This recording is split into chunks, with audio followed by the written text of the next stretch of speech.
उद्घाटन समारोह का पूरा कार्यक्रम सुबह तड़के 7:30 बजे से 8:30 बजे तक हवन पूजन होना है, जिसमें प्रधानमंत्री हिस्सा लेने वाले हैं। इसी तरीके से शुरुआत होगी।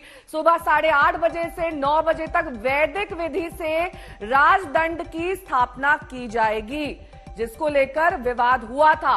सुबह 9 बजे से 9:30 बजे तक यानी कि आधे घंटे तक प्रार्थना सभा होगी। ये तमाम कार्यक्रम हम आपको रविवार यानी कि संडे 28 मई का दिखा रहे हैं, जब संसद भवन का उद्घाटन होना है। दोपहर 12:10 बजे से 2:30 बजे के बीच यानी कि लगभग 2 घंटे से भी ज्यादा का वक्त 2 शॉर्ट फिल्म्स की स्क्रीनिंग की जाएगी। ये फिल्म दरअसल पूरे संसद भवन का विस्तृत ब्यौरा देगी।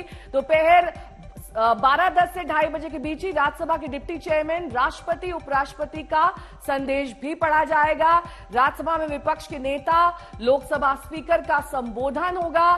सिक्के और स्टैंप इस खास मौके को यादगार बनाने के लिए रिलीज किए जाएंगे। प्रधानमंत्री का संबोधन होगा और ये तमाम कार्यक्रम इस बीच होंगे। इस पूरे मामले में एक दिलचस्प जंग विपक्ष के अंदर भी चल रही है। कल बीएसपी ने कांग्रेस पर निशाना साधते हुए पूछा कि जब द्रौपदी मुर्मू का राष्ट्रपति उम्मीदवार घोषित किया गया था, तब कांग्रेस को उनके सम्मान की चिंता नहीं थी क्या?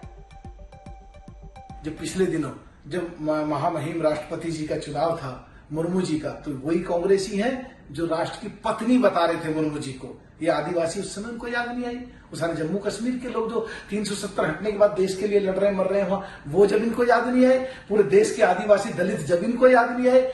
हम उस समय भी इनके साथ खड़े थे, क्योंकि ये दलित थी और क्योंकि ये आदिवासी थी और क्योंकि ये महिला थी। जब राष्ट्रपति जी वो नहीं बनी थी, चुनाव लड़ रही थी, तब उनके खिलाफ चुनाव लड़ना हमारा संवैधानिक लोकतांत्रिक दायित्व है, क्योंकि चुनाव लड़कर हम अपनी बात रखने का एक जरिया मानते हैं। चुनाव अपनी विचारधारा को प्रचारित करने का एक जरिया होता है। उसके बाद हम चुनाव हार गए और वो राष्ट्रपति हम सब की हैं।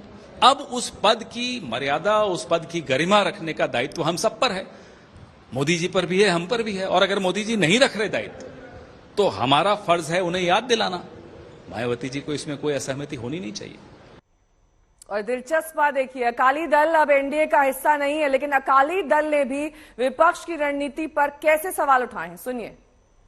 बहुदलीय डेमोक्रेसी है ना, तो 20 पार्टी वो लोग अपोज कर रहे हैं, क्योंकि ये जो नया संसद भवन है वो तो ऑनरेबल प्रेसिडेंट को उनके हाथ से ये इनॉग्रेशन होना चाहिए था, लेकिन ये भाजपा ये तो प्रधानमंत्री जी से इनॉग्रेट करने का फैसला लिया, तो बायकॉट कर रहे हैं हम लोग। मेरी पार्टी का कोई एमपी तो है नहीं, लेकिन मैं चाहता हूँ, जहाँ समझता हूँ कि अपोजिशन को ठीक है, अपोजिशन ने अपोज करने, ये मसला ऐसा है जो एक देश की पार्लियामेंट नहीं बनी है, इसको सपोर्ट करना चाहिए।